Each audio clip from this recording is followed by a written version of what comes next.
The table below shows the frequency distribution of the rainfall on 52 consecutive Sundays in a certain city.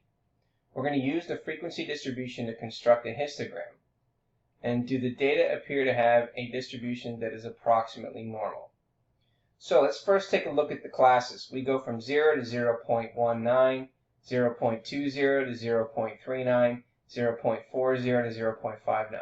If you look at the lower class limits and subtract one of them from the consecutive one, 0.40 minus 0.20 gives us a class width of 0.20. So if we take a look at each one of these graphs, it looks like we have a class width of 0.2. Now we need to take a look at the frequency. So for 0 to 0.19, the frequency is 22. So we're going to rule out A because the frequency is below 10 here. Now we need to take a look at B and C.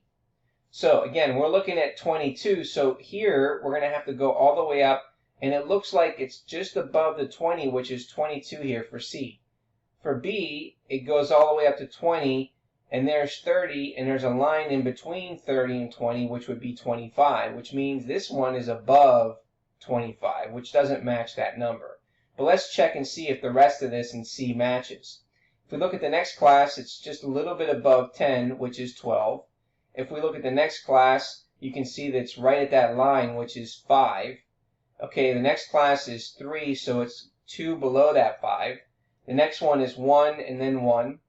And then the last one is close to 10, which is 8. So the answer is going to be C. Okay, now we need to take a look at this histogram. Now, do the data appear to have a normal distribution that is, that have a distribution that is approximately normal? Well, this doesn't create a bell curve. So we can definitely rule out B.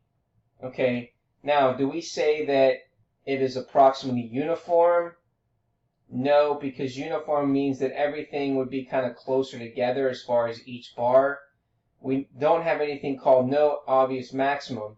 We would say no, it is not symmetric. So therefore, that would be our answer.